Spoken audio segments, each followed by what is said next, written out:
안녕하세요. 한창 변호사입니다. 오늘 말씀드릴 내용은 법원의 정의 안으로 들어가기, 부제는 과연 솔로몬은 진짜 엄마에게 아기를 주었나 입니다.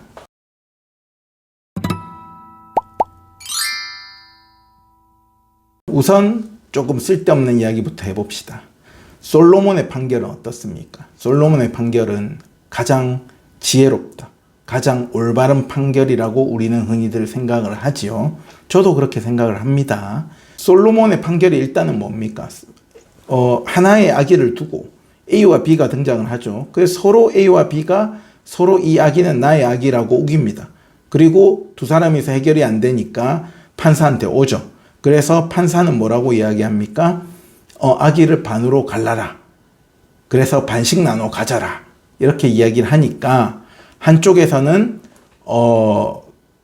반이라도 주십시오. 갈라서. 이렇게 이야기를 하는 것이고, 한쪽에서는 절대로 아기를 해쳐서는 안 되고 갈라서는 안 되니 차라리 내가 지겠습니다. 상대방한테 아기를 주십시오. 이렇게 이야기를 하죠.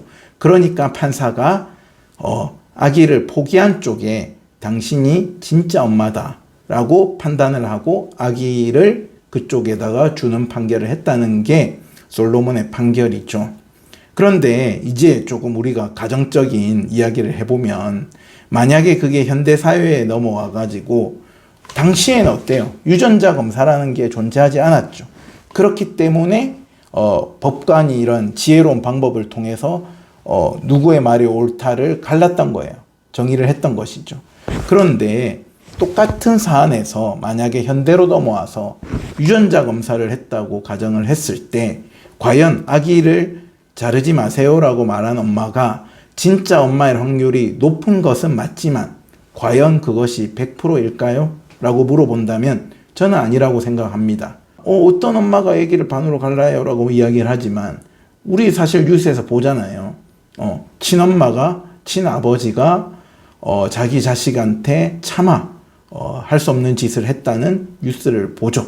그렇기 때문에 누가 친엄마냐라는 이런 DNA 관계에서 과학적인 입증의 결과로서는 이런 우리가 합리적으로 생각했던 과거의 판결이 달라질 수도 있다는 거예요. 반대로 하나의 또 가정을 해봅시다. A와 B가 서로 아기의 소유권을 주장하는데 A한테도 변호사가 있었고 B한테도 변호사가 있었다고 또 가정을 해보자고요. 근데 A쪽 변호사는 뭐라고 이야기하냐면 A쪽은 사실 가짜 엄마였어요. 가짜 엄마였는데 변호사가 판사는 아기를 해하거나 뭐 이런 것들에 대해서는 굉장히 안 좋아하니까 절대로 그런 것에 대해서는 그런 식으로 변론을 하면 안 된다라고 이야기를 했다고 치자고.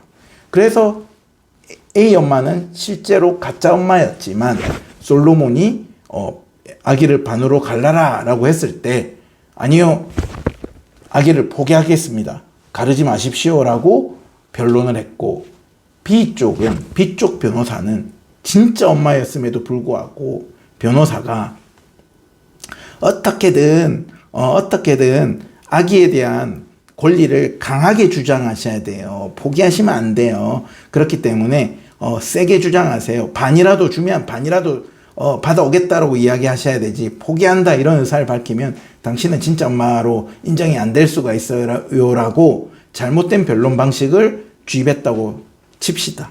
그래서 B는 진짜 엄마였음에도 불구하고 그 변호사의 잘못된 변론 방식으로 인해서 어때요? 아기를 반이라도 주십시오라고 주장을 한 거예요. 그렇다면 그죠? 진짜 엄마는 진짜 엄마가 아닌 가짜 엄마한테 판결이 났을 가능성도 있는 겁니다. 그죠? 오늘은 왜 이런 이상한 이야기를 하냐면, 재판이라는 것은 이렇게 어때요? 우리가 사회를 살면서 사회에 통용되는 일반적인 정의관념과 생각이 있고, 내 기준에서의 정의와 판단 기준이 있을 것이고, 그죠? 그러면 내 기준이란 건 어때요? 여러 사람이 모여 살잖아요, 우리는. 그렇기 때문에 제각각 생각과 판단 기준이 다 다른 거예요. 법원의 기준은 그 사회의 기준을, 사회에서 통용되는 법과 경험칙에 근거한 그러한 기준대로에 맞춰서 판결을 내리는 것이 판사가 좋은 판결인 것이죠. 근데 간혹 우리가 뉴스에서 보면 도대체 현실 반영이 안 된 법관이 과연 현실을 알고 있기나 하나, 예를 들어서 피해자의 마음을 알기나 하냐, 이러면서 판결을 비판하는 경우도 종종 생기죠. 그것은 사회의 정의와 기준이 먼저 변하고 법원의 기준이 보통 따라서 변하기 때문에 조금 느리다는 거예요. 그렇기 때문에, 법원의 기준이 우리가 일반적으로 생각하는, 국민들이 생각하는 기준하고 안 맞으면 우리 국민들이 그 법원의 기준이 너무 과거에 매여 있다, 내지는 합리적이지 않다라고 지적을 하고, 그러면 또 법원에서도 그런 것을 좀 반영해서 조금씩 변화된 판결을 내려가면서 계속 현재의 우리가 전체 일반 국민이 생각하는 일반적으로 통용되는 정의에 부합하는 판결을 내리려고 노력하는 것이 저는 법원의 기준이라고 생각이 들어요. 제가 오늘 서두에서 솔로몬 판결을 언급한 이유는 뭐냐면, 우리가 관념적으로 무조건 저 판결은 옳다, 무조건 저 판결은 절대적이다라고 생각을 했지만, 논리적으로 이렇게 경우의 수를 두고 보면 그게 합리적인 것은 맞지만 절대적인 것은 사실 아닐 수 있다는 거예요. 절대적인 것은 법원의 기준이, 우리가 말하는 합리적인 판결인 솔로몬의 판결조차도 100% 클리어하고 100% 신의 정의에 부합하는 그런 판결은 아닐 수도 있다는 거예요. 그런데 오늘 제가 왜 이 말씀을 드리냐면, 우리가 처음 소송을 해가지고 변호사를 선임하고 소송을 진행을 하잖아요. 이 과정에서 우리가 꼭 생각해야 될 것이, 법원의 기준을, 변호사는 어떤 사람이에요? 계속 법원의 기준에 맞춰가지고 소송을 풀어나가는 사람이잖아요. 그러면 우리가 일반인이 법원에 와서 내 주장이 옳다라고 주장을 해가지고 소송에서 이기고 싶어요. 그런데 내가 주장하는 정의와 내가 주장하는 기준이 다행스럽게도 법원의 기준하고 일치되고 어느 정도 부합된다면 내 말이 판사 귀에도 설득력 있게 아마 들릴 겁니다. 하지만 제가 아까 말씀드렸잖아요. 우리 일반 사람들은 모두 생각이 같을 수가 없어요. 다 제각각 생각이 조금씩 다르고 각자의 정의와 각자의 기준을 가지고 살아가죠. 그게 사회 규범을 너무 벗어나면 형사처벌이 될지언정, 그죠? 그 도덕적 범위 내에서는 각자의 기준대로 살아가는 것이 오히려 다양성인 사회죠. 하지만 법원에 와서는 우리의 모든 다양성을 반영해 줄 수가 없어요. 그렇기 때문에 판사님은 법원의 기준에 따라서 판단을 할 수밖에 없다는 겁니다. 그러면 우리가 소송에서 내가 A고 상대방 B와 싸워가지고 서로가 옳다고 주장하잖아요. 서로 이 하나의 악의를 두고 서로 내 겁니다라고 주장을 하면서 내가 이 소송에서 이기기 위해서는 법원의 기준에, 법원 판사의 기준에 맞게끔 변론을 해야지만 내가 소송에서 이길 수 있다는 것을 말씀드리는 거예요. 또 한 가지 또 말씀드린 법원의 기준은 이런 말이 있죠. 지연된 정의는 정의가 아니다. 법원에서 판사가 판결을 하는 이유는 뭐예요? 우리가 사회에서 A와 B가 서로 분쟁을 해요.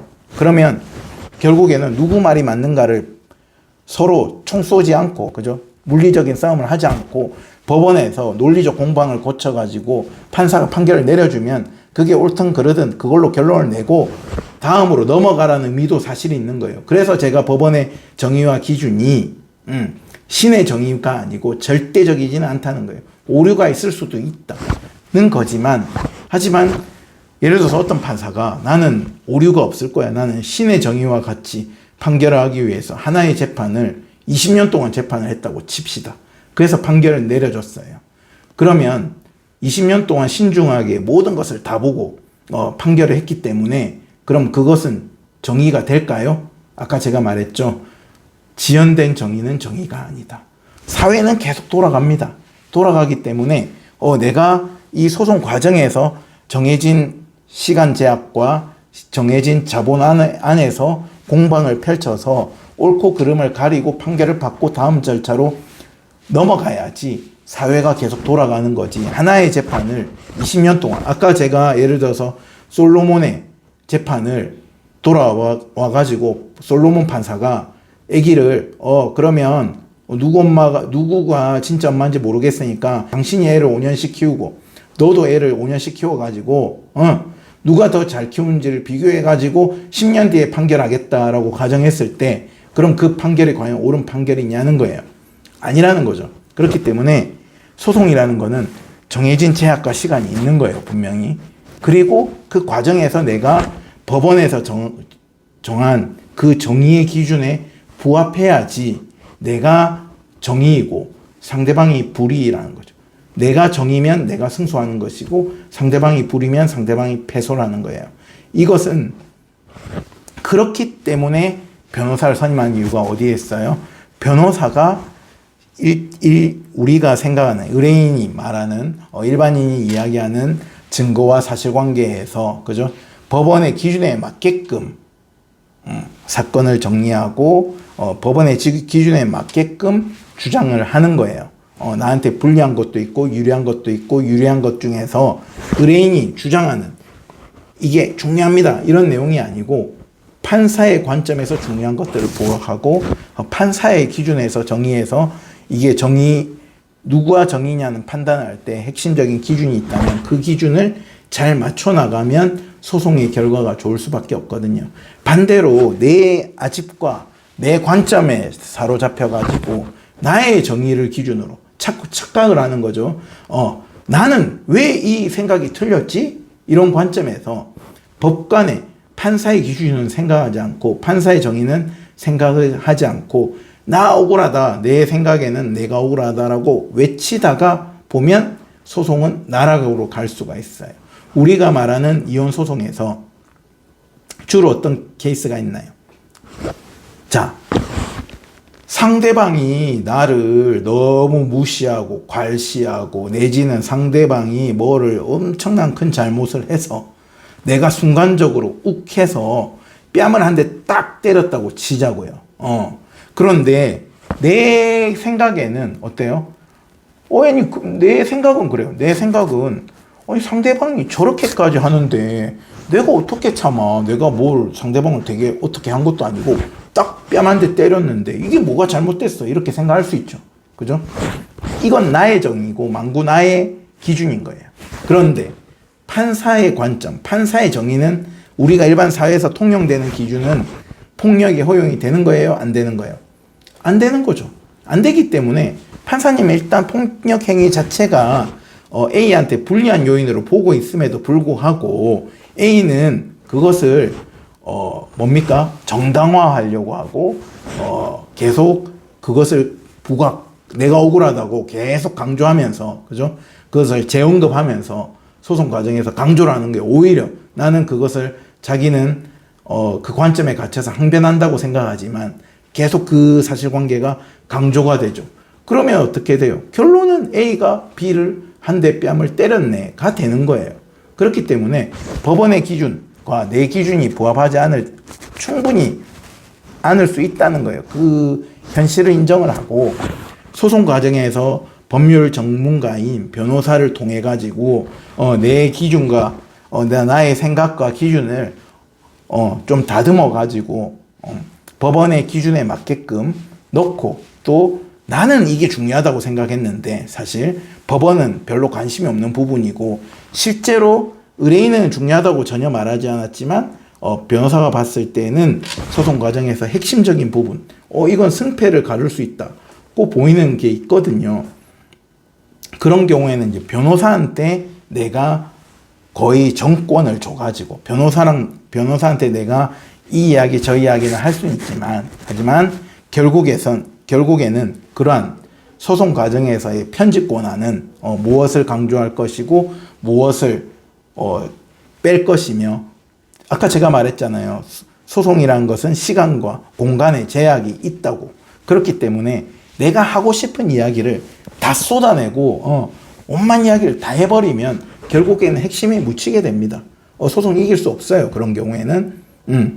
그렇기 때문에 변호사한테 이렇게 이제 내가 믿을 수 있는 변호사를 찾아서 그것을 일임을 해서 그 변호사가 주도적으로 소송을 해나가는 거예요. 그러니까 내가 변호사한테 뭐 종속되고 이런 게 아니에요. 변호사가 보는 거는 결국에는 의뢰인의 말을 잘 이해를 했어요.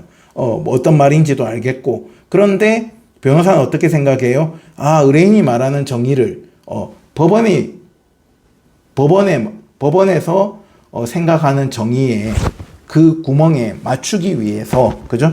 사건을 다듬는 거예요, 변호사는. 그래서 법원의 정의에 맞게끔 우리가 주장을 하면 판사님은 우리 주장이 맞다라고 되는 거예요. 변호사가 나를 대리한다는 건 맞지만 변호사도 다 어떻습니까? 그 성향이 좀 다를 수가 있겠죠. 그러니까 무조건 의뢰인의 말을 그대로 내가 옮겨다 주고 의뢰인이 하자는 대로 해드리는 변호사도 있어요. 법원의 기준보다도 의뢰인의 기준에 맞춰주는 변론이죠, 사실은. 그게 잘못됐다고 저는 생각하진 않아요. 하지만 저는 법원의 기준에 맞춰야지 소송 결과가 유리하게 좋게 나오고 그것이 결국에는 의뢰인한테 득이 되는 결과이기 때문에 그 관점이 매우 중요하다는 거예요. 그래서 소송 과정에서 제가 여러 의뢰인 분들이 있지만 어떤 의뢰인 분들은 이렇게 변호사한테 전적인 신뢰를 주고 편집 권한을 줘서 변호사가 잘 사건을 편집해서 우리 정의에 부합하게 또 사건을 잘 정리해서 우리가 법원에서 좋은 결과를 얻을 수 있게끔 함께 목적을 달성해 나가는 경우가 있고요. 어떤 의뢰인 분들은 이 관점을 잘 이해를 못해서 나는 이런 말을 하고 싶은데 내가 상대방을 한 대 때렸어. 근데 내 관점에서는 그게 너무 합당했단 말이야. 나는 도저히 다시 돌아가도 안 때릴 수가 없었어. 맞을만 했어, 상대방이. 그래서 나는 이걸 부각하고 나는 계속 이걸 항변하고 싶은데 변호사가 계속 그걸 제지한다는 거예요. 계속 그 부분을 편집한다는 거예요. 그 부분을 축소한다는 거예요. 그러면 왜 내가 항변하는 거를 자꾸 자르냐, 줄이냐, 이렇게 서로 그렇게 이제 이견이 있을 수가 있다는 거예요. 하지만 내가 정말로 법원의 기준을 다 맞출 수 있고, 일반인이지만, 내가 정말로 전문가라면 변호사를 왜 비싼 돈 주고 선임을 하겠어요? 그죠? 변호사를 내가 비싼 돈 주고 선임을 했다는 이유는 결국에는 소송에서 그만큼 이기고 싶다는 것이고, 그죠? 내가 억울해지고 싶지 않다는 것이고, 그것은 소송 결과를 잘 받는 데 있잖아요. 잘 받기 위해서는, 각자 학생마다 기준은 다르지만 판사, 선생님이 가지고 있는 기준에, 교수님이 가지고 있는 기준에 부합하는 레포트를 써야지 그 학생이 A+ 학점을 받잖아요. 그런 거랑 비슷한 거예요. 그래서 소송이라는 것은 결국에는 내 하고 싶은 대로 내 생각에 갇혀서는 안 된다. 변호사를 내가 선임했다면 그 변호사가 제대로 법원의 기준에 맞춰서 내 사건을 끌고 갈 수 있도록 협조하고 같이 변호사가 의뢰인을 제재할 이유가 없잖아요. 의뢰인을 위해서 그런 거거든요. 그래서 그런 관점을 잘 이해를 하신다면 소송 과정 결과도 매우 좋을 것이고, 소송 과정에서도 변호사가 왜 이렇게 하는지, 왜 제재를 하는지, 내지는 나는 안 중요하다고 생각한 부분을 변호사가 막 강조했을 때 뭐 때문에 강조를 하는지를 잘 이해를 하시게 될 것 같아서 오늘은 법원의 정의에 대해서 간단히 말씀드렸습니다. 감사합니다.